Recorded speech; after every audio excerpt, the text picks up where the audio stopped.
টি-20 বিশ্বকাপ 2026-এ যে দলটাই চ্যাম্পিয়ন হোক না কেন, সেটা ভারত, পাকিস্তান, অস্ট্রেলিয়া, নিউজিল্যান্ড, শ্রীলঙ্কা, যদিও অস্ট্রেলিয়া আজকে জিম্বাবুয়ের কাছে হেরে গেছে, যাই হোক সেটা কথায় কথায় বেরিয়ে এলো অস্ট্রেলিয়ার নামটা, কারণ অস্ট্রেলিয়াও তো চ্যাম্পিয়ন দল, চ্যাম্পিয়ন হিসাবেই মাঠে নামে।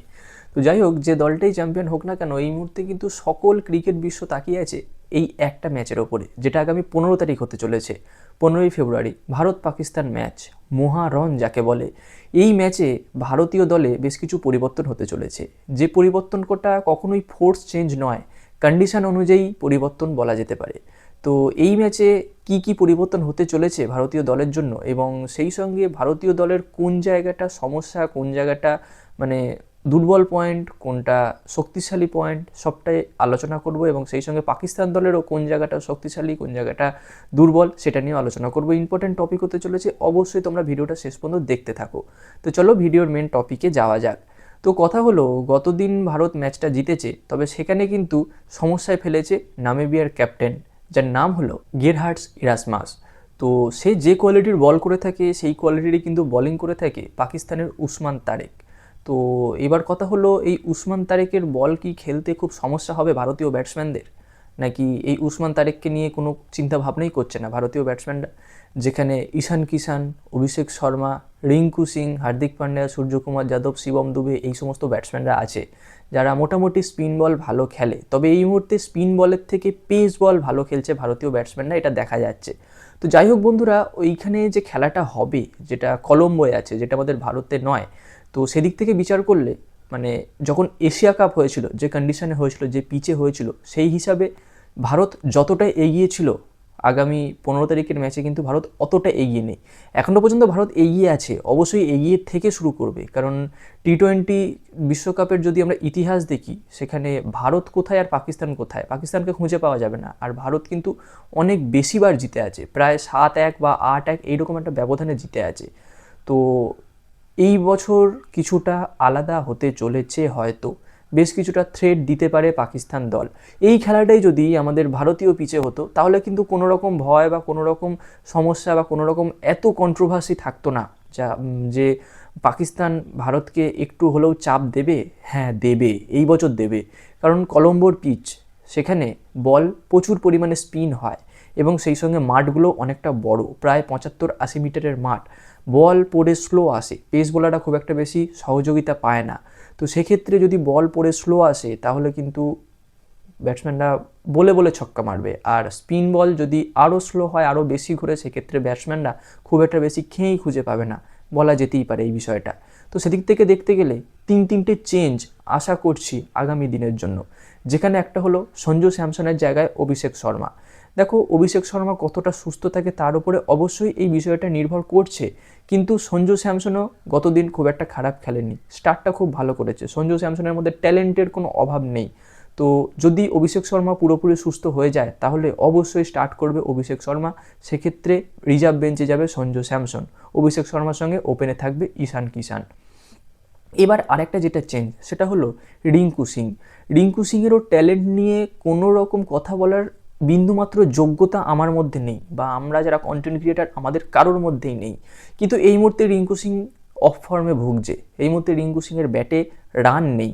তো এইরকম একটা হাই ভোল্টেজ ম্যাচে এতটা কি রিস্ক নেবে? এবং তার থেকেও বড় কথা, যে যেখানে স্পিন সহায়ক পিচ হবে, রিঙ্কু সিংয়ের পরিবর্তে যদি দলে ওয়াশিংটন সুন্দর আসে, সে তো একটা বোলিংয়ের অপশানও দেবে, সেই সঙ্গে ব্যাটিংয়েরও অপশান দেবে।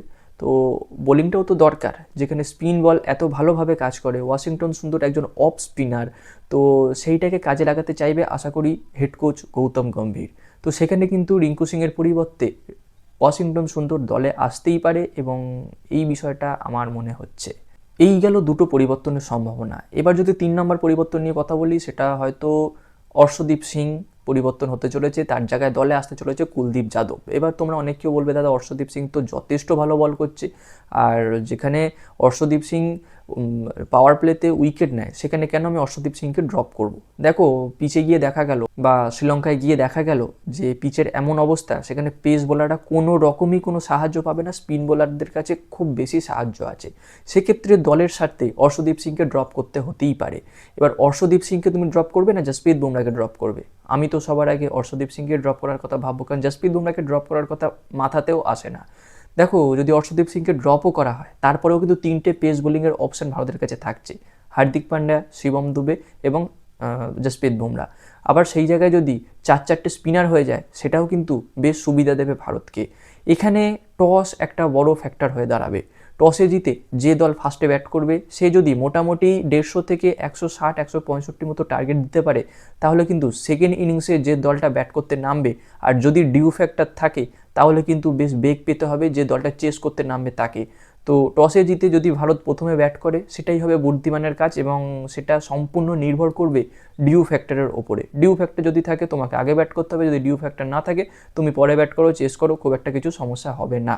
তো এই টসে জিতে ব্যাট না বল, ফিল্ডিং কি ব্যাটিং, সেটা নির্ভর করবে পিচ দেখে, ডিউ ফ্যাক্টর বুঝে। তো এবার যদি কথা বলি যে ভারতীয় দলে কি সমস্যা হতে পারে, দেখো সেখানে পাকিস্তানের 4টে প্লেয়ার যে ভারতকে সমস্যায় ফেলতে পারে, তার মধ্যে 2জন ব্যাটসম্যান, 2জন বোলার।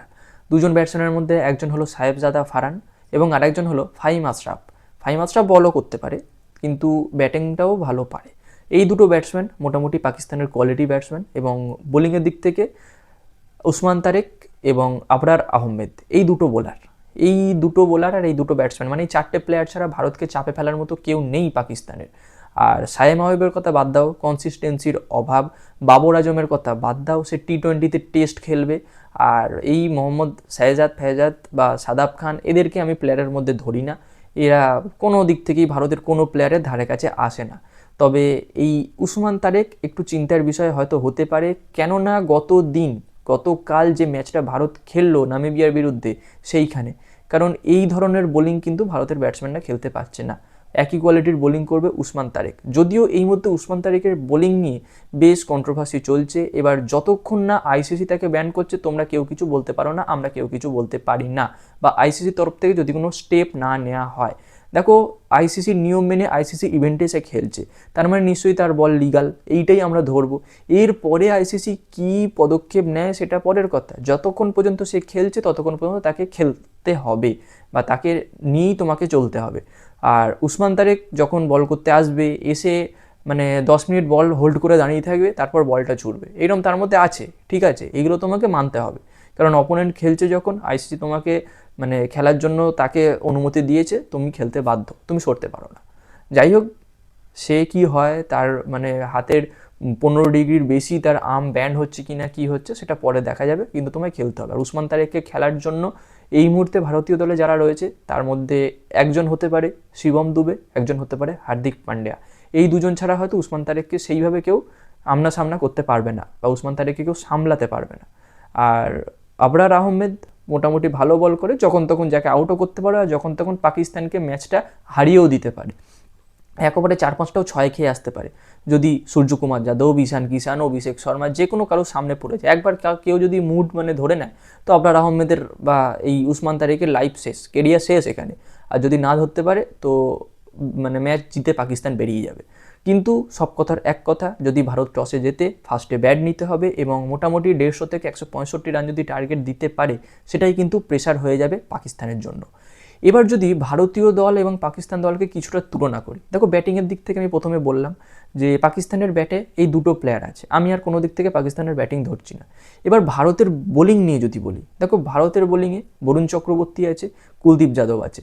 এই দুটো বোলারকে কোনোভাবেই পাকিস্তান পড়তে পারবে না। এই দুটো বোলারের হাতেই আছে অস্ত্র, এই দুটো বোলারই কি ফ্যাক্টর হতে চলেছে, চাবিকাঠি হতে চলেছে ভারতকে ম্যাচ জেতানোর। আর যদি এই বরুণ চক্রবর্তী আর কুলদীপ যাদব 4-4-8 ওভার ভালোভাবে বল করতে পারে, লিখে রাখো এরা মোটামুটি 5টা থেকে 6টা উইকেট তুলে নেবে। পুরো পাকিস্তানের মিডিল অর্ডারকে শেষ করার জন্য এরা দুজনেই যথেষ্ট। এবার এরপর জসপ্রীত বুমরা আছে, আশা করি টাইট লেন্থে বল করবে যেমন বল সে করে থাকে, এবং সেই সঙ্গে যদি অক্ষর প্যাটেল এবং তার থেকেও বড় কথা ওয়াশিংটন সুন্দর, এই দুটো প্লেয়ার খেলানো যায়, অক্ষর প্যাটেল তো খেলবেই, আর ওয়াশিংটন সুন্দরকেও যদি খেলানো যায় আর যদি স্পিনিং ট্র্যাক হয় তাহলে কোনো কথা নেই। অ্যাটাকের দিক থেকে, বোলিংয়ের দিক থেকে বলো কি ব্যাটিংয়ের দিক থেকে বলো, মানে ব্যাটিং অ্যাটাক কি বোলিং অ্যাটাক সব দিক থেকেই ভারত এগিয়ে আছে। তবে তুলনামূলকভাবে বোলিংটা একটু স্ট্রং আছে পাকিস্তানের। মানে স্ট্রং বলতে আমি ভারতের থেকে স্ট্রং বলবো না, তাদের ব্যাটিং অর্ডারের থেকে তাদের বোলিং অর্ডারটা স্ট্রং আছে। মানে 100-র মধ্যে যদি ভারতের ব্যাটিং অর্ডার থাকে 80, পাকিস্তানের 20, আর 100-র মধ্যে যদি ভারতের ব্যাটিং অর্ডার থাকে 60, পাকিস্তানের 40, এইটা আশা করি যারা বোঝার তারা বুঝতে পেরেছো।